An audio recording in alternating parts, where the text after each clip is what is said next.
Que s'est-il passé la nuit du 15 au 16 décembre 2020 ? Depuis 1 an et demi, les enquêteurs cherchent une trace du corps de l'infirmière tarnaise, mère de 2 enfants et en procédure de divorce avec son mari Cédric Jubilard. Ce dernier est actuellement en détention provisoire depuis le mois de juin 2021, une décision qui a été prolongée malgré les demandes de ses avocats. Ces derniers se sont exprimés sur Actu Toulouse pour clamer leur colère contre les décisions de la justice de le maintenir en isolement. Depuis le début de l'affaire, Cédric Jubilard se dit innocent. Mais la justice estime avoir suffisamment d'éléments à charge pour le maintenir derrière les barreaux pour permettre à l'enquête d'avancer sereinement.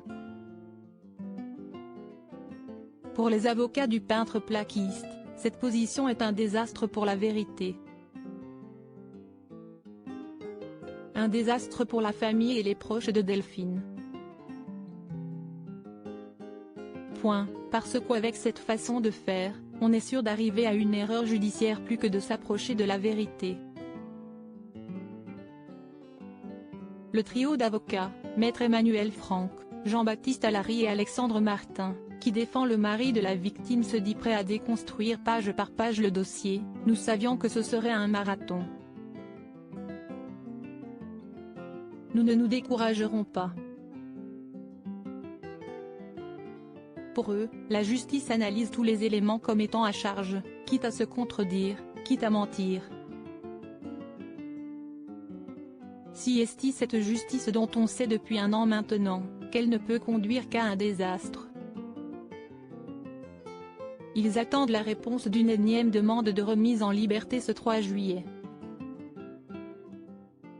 Quant aux fouilles qui ont repris, les avocats de Cédric Jubilard restent dubitatifs. Ces recherches peuvent se faire avec Cédric Jubilard dehors, ont-ils assuré.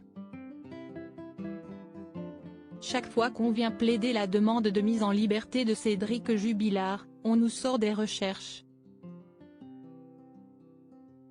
La dernière fois, c'était des drones à Cagnac. Avant d'être blanchis de tout soupçon, il semblerait que les avocats cherchent d'abord à faire libérer leurs clients pour qu'ils puissent reprendre un semblant de vie normale. Lui qui n'a pas vu la lumière du jour depuis des semaines, il n'a pour seule visite que celle de ses avocats, et 2 sorties par jour, avec du grillage sur les côtés, du grillage au-dessus de sa tête. 1 an qu'il n'a pas vu le soleil, indique M. Jean-Baptiste Allary.